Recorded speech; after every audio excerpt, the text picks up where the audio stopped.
Greetings, Star Wars community, and welcome to Star Wars World Reviews. And today we're going to be doing the episode 4 review of The Mandalorian. So sit on, buckle up, and hit that hyperdrive because Star Wars World Reviews starts now.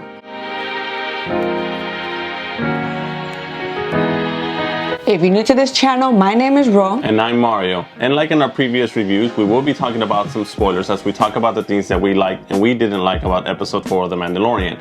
With that being said, you have been warned. As usual, we're going to start off with the things that we didn't like about this episode. And the very first thing that I didn't like was the soundtrack. Once again, from the very first episode to this episode right here, there hasn't been any cohesiveness in the way that the music sounds. I'm used to Star Wars properties having soundtracks that are very similar in nature, that from the very beginning to the very end, from the first movie to the last movie, the soundtrack just sounds very familiar. It sounds like something that you've listened to before. Now, I get it. All of the music previously has been written by John Williams, which is very similar in tone to many of the other movies that he has created scores for.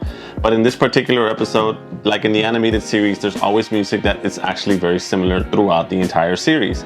This particular episode had very soft tones. I didn't like the way that it set it up. It reminded me a lot of like soft anime TV shows that I've seen before, and it was kind of weird because it took me out of it at times. But I did enjoy the scenery. I did enjoy everything that was going on, but the music sometimes just took me out of it because it just doesn't feel like it fits in. I don't feel like the music in this show in particular, the whole series, has found its identity yet.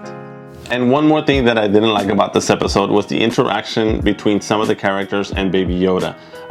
Previously, we have only seen the Mandalorian be the only person that interacts with Baby Yoda, or to an extent, he's been the only one that's had major interaction with Baby Yoda. So there's no expressions there. When he's looking at him, it's just through the helmet. He's looking at Baby Yoda. There's no expressions there. And that actually adds to the scene and adds to the humor of every episode that he has had interaction with him with. But this is the first time that we actually see people fully interacting with Baby Yoda, and particularly it was the kids. Now, I don't want to say that the kids are bad actors or anything like that, but a lot of the shots, I would see the kids looking at the person that was controlling the animatronics behind Baby Yoda. They would be playing with him, and then they would look up, looking at the person that's behind Baby Yoda. When in the episode, you see that there's nobody standing behind him. That kind of took me out of it. It was kind of very visible to me to see other people that weren't the Mandalorian interacting with Baby Yoda because they didn't know how to act with an animatronic character. They didn't know how to act with something that wasn't real. And I get it, it's going to be a different experience, but whether they were children or they were adults, their interaction with him just felt very awkward, and it was very noticeable to me compared to the previous interactions that the Mandalorian has had with Baby Yoda. And the last thing that I didn't like about this episode, as we previously mentioned before, I don't like it when they don't give us enough backstory on people, particularly if we're not going to see them again in another episode. Now with The Mandalorian, we finally got that story that we really wanted to know about him, but there was one character in this particular episode, the Widow, that we didn't get any backstory on, and I didn't understand what was going on, in particular because they asked who can shoot, and she raises her hand, and she's a very good fighter, a very good shooter, and you don't get any reasoning or understanding as to how did she come about this knowledge, how can she shoot that well. I thought that was intriguing, but I don't think we're going to see that character again. So it's kind of one of those things where it's just going to be left in the dark. I hope it's not something that they put into a comic book like they like to do and give us that backstory, because I don't want that. I wanted to just see, or at least talk to him about this is how I came to be this person. And moving on with the things that we did enjoy for episode 4 of The Mandalorian, and I did enjoy the opening scene of this episode because it gave us a backstory to the things that the Mandalorian, I guess he was going to be going through, or the reason why he was going to be doing the things that he was going to be doing. I enjoy seeing the village for the first time. I guess the widow, is that what she was called? The widow, the daughter, the people, the things that they were harvesting, which was like blue shrimp. All those little details, it kind of felt like a Vietnam type of scenario, and the conflict that they were going through.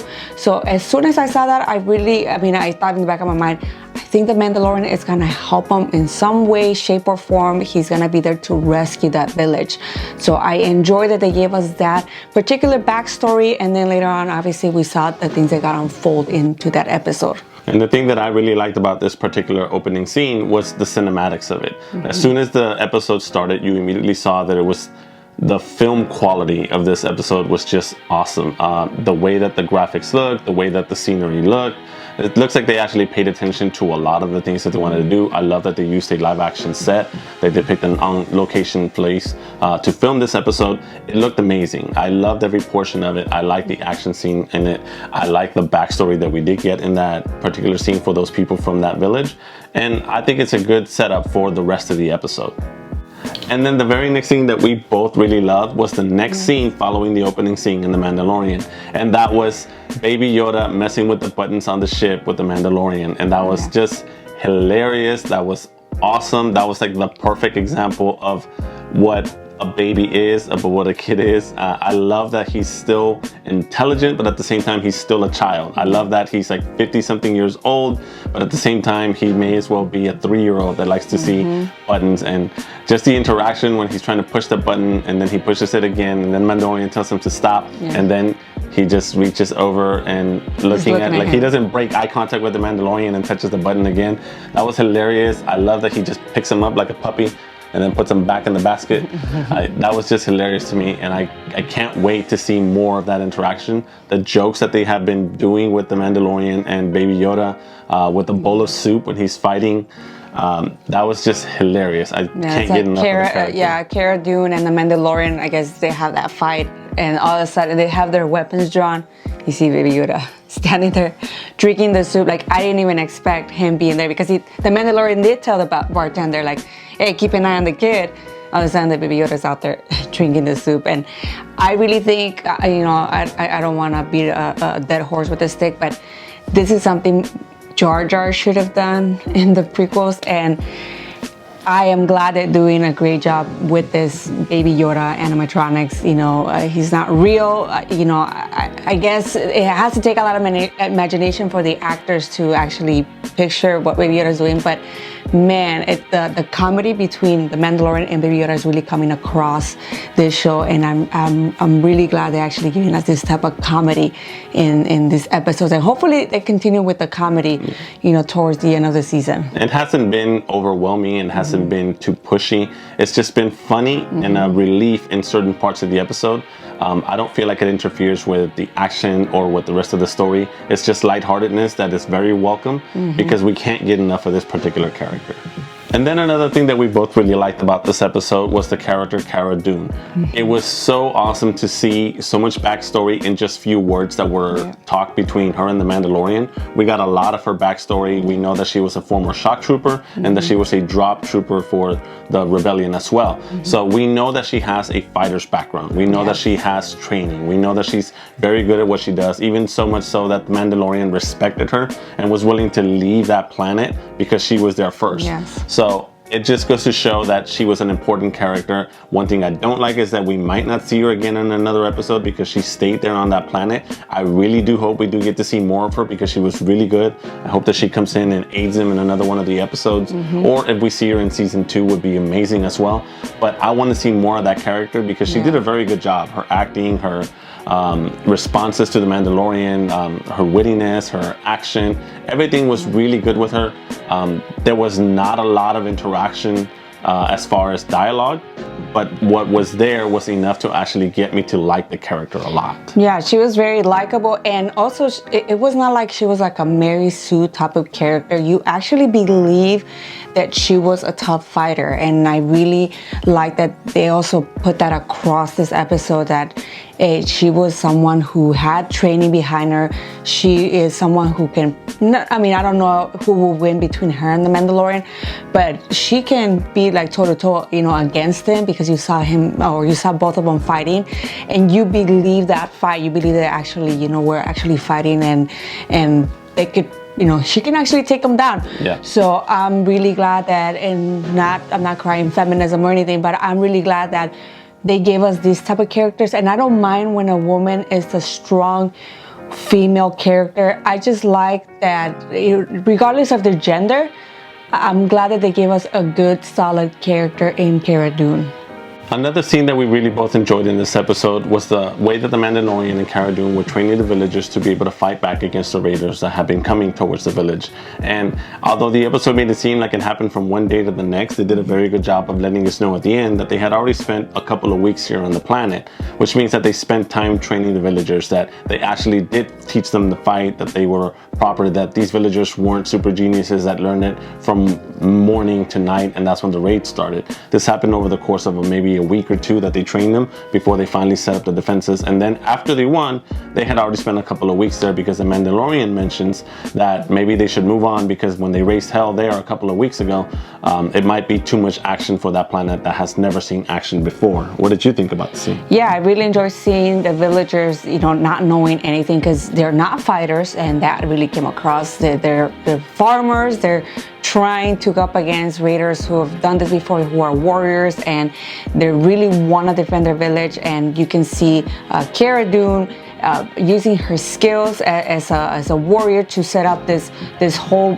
plan to take down the raiders, and it's very believable of her to know all of this. So I really liked that scene of the ATST coming. It was like a surprise. I kind of figured, you can see the big old footprints in the beginning of the show, that it was going to be an ATST, and then finally we got the reveal that it was an ATST. So we knew that probably the Empire was there before, and then obviously after the fall of the Empire, these raiders took over some of the stuff from the Empire. And I had seen that toy, or the ATST, as a toy, and I was glad I got to see it now, because I was kind of wondering, is the Mandalorian gonna use it? Is Cara Dune gonna use it later on in a mission? Well, it just happened to be the raiders. That was their weapon of choice, that ATST, to intimidate villages or that village. But overall, I think that whole scene, that fight against the raider, was awesome. I really enjoyed it, and seeing Cara, jumping into action, and seeing the Mandalorian backing her up and also going into action, and seeing the villagers shoot and all that, I think it was pretty good. Yeah, it felt very much like an action movie. It was filmed like an action movie. It felt like the ending scene of one of those movies where it leads up to that fighting scene. I thought they did a very good job with that short amount of time that they had to do it in. I thought they did a very good job of delivering. It's something that we both really enjoyed. Also, another thing that I really did enjoy was the interaction of the Widow with the Mandalorian. Now, I know Cara Dune had a conversation with the Mandalorian telling him, hey, there's this cute Widow. You can raise the kids as your own, Baby Yoda, her kids. You can settle down here. This can be your life. And you do see the Widow and the Mandalorian together. And there's this scene where she wants to take his helmet off. Now, obviously, he says no, because once he takes it off, he can never put it on. And that made me think about Sabine Wren and Bo-Katan and the rest of the Mandalorian. We have seen them without helmets. Yeah, and particularly everybody in the Mandalore planet from Rebels and Clone Wars. They took their helmets off, so that was no big deal there. Yeah, but what's the deal with the Mandalorian? Like, does he belong to like a sect or a cult of Mandalorians, assassins, that they can't take off their helmets? I kind of wonder his backstory or the guild that he belongs to. Why can't he take off his helmet? But I really, really was hoping that the Widow and the Mandalorian would stay, even though we have 4 more episodes of the Mandalorian, and obviously the story of Baby Yoda, like how's everything gonna end. So I knew there was a slim chance of him not staying with her. But I did enjoy seeing at the end that bounty hunter was after Baby Yoda. He actually got there to the planet, and now, the Mandalorian has to get out of town. So, what do you think? I mean, it makes me wonder how those trackers work, because if it's something that's on Baby Yoda that they're tracking, you would assume that the Mandalorian would take it off so that they wouldn't track him anymore. So maybe it's related to the DNA of the species, or it's a signature specific to that particular species or bounty that they're trying to track down. So you knew from the very beginning that several different bounty hunters had the fob that was tracking the baby. So you were thinking it's gonna happen at one point or another. I knew that he wasn't gonna be able to stay on that planet for very long, because they were going to come after them. But I did enjoy the fact that we got that backstory on the Mandalorian that we were looking for, and we didn't even get it through scenes or through flashbacks or anything like that. A small conversation gave us all the information that we needed. We now know that he's not a true Mandalorian, Mandalorian. We know that the Mandalorians took him in as a child because he lost his family and he was raised as a Mandalorian. And out of respect, he wants to continue to be a Mandalorian. It seems more like at this point, Mandalorians, since they're so scarce, it's about protecting the ways of Mandalorians as they used to be in Mandalore. Maybe that's the reason why he can't take off his helmet, because they're no longer on their planet and they're trying to make sure that they stay hidden so that people don't know how to track them or how to get rid of them in the future. Because as you mentioned before, in episode 3, they asked him, has anybody ever removed your helmet, or have you ever removed it for anybody? He specifically says no, and he says that if he takes it off, he can't put it on again. My guess is it has to do with something with revealing their identity, and they can be tracked and maybe killed. That way they can't be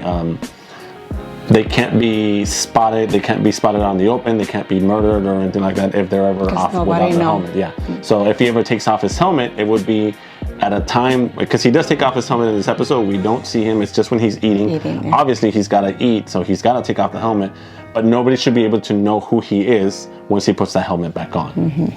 And the last thing that we want to talk about in this episode that we both really enjoyed was the directing style of this episode. Bryce Dallas Howard, who was the director of this episode, did a great job of managing the resources that she had. She treated the franchise with respect, which is one thing that we've seen from the previous directors of these episodes as well. I can't wait for the next episode, which I believe might be directed by Dave Filoni again, which he did an amazing job with that first episode. If it's not this episode, it's the next one that he directs. And I also can't wait for the last episode, which was directed by Taika Waititi, who directed Thor Ragnarok, which was a very fun movie. I can't wait to see his humor. We already saw him in episode 1. He was the IG-11 robot. So I think it's going to be a great episode. The way that they've handled the different directors and how everybody has their own style. I think the episodes were written particularly for those directors, and they were chosen very well. It gives me hope for the different series that are going to be filmed in the franchise universe using these same directors. Like, I believe Deborah Chow is going to be doing Obi-Wan Kenobi, which she did the last episode, and I thought that was a great episode with all the action, with all the Mandalorians. They did a great job of every single scene, the scenery, the panning, the color palettes. Everything was on point in this episode, and I really enjoyed it. What did you think about the directing? Oh man, I think her style really worked with every beat. I mean, the comedic beats were on point. And I guess the romance, even though you might think, oh, this was not very romantic, or the amount of romance they gave us was really good. The amount of action was really good. Baby Yoda was fantastic. The Mandalorian, I think everything worked out, and Bryce Dallas Howard, she did an amazing job putting this together. And maybe in the future, Disney might just do it like this, where they give us a season of something and it's just going to be different directors, because those directors are busy or they're famous and they can't really commit themselves to like a 3-movie deal. But maybe they can do one episode for that particular episode, or one episode for that season or series. There you go. So I'm excited that they're bringing quality directors to helm these shows. And for in regards to Bryce Dallas Howard, I hope she does more stuff in our Star Wars universe, because she did an amazing job. And I do know that in particular, Jon Favreau never got to direct any of the episodes of this season, and he will be more hands-on on the second season of The Mandalorian. So we'll probably see a lot of episodes directed by him, which I can't wait to see that, because he's an amazing director. He's the one that kicked off the Marvel universe and did a great job with it. And to this day, it still stands as the greatest type of universe and cohesiveness. And I think he's going to do a great job with a Star Wars series. I mean, just the way that he writes and the way that he directs and the way that he treats the characters with respect. It's been an amazing thing to watch and to see every single time. Now, I hope that we do get to see more new directors that respect the franchise and that love Star Wars also dip their hands into this franchise, so that we can see what they can bring to the table. But those are our thoughts on the episode 4 of The Mandalorian. And comment below, let us know what do you guys think out of the things that we touched in this video, and also maybe things that we didn't talk about. Comment below, let us know. Let us know how much you love Baby Yoda and how much you love The Mandalorian, or the things that you didn't like about the episode as well. If you didn't catch our reviews of episodes 1 to 3, we'll leave a link down below so you guys can check that out and catch up. And as always, don't forget to like and subscribe to the channel. And like always, can't wait to guys have it back here at Star Wars Road Reviews.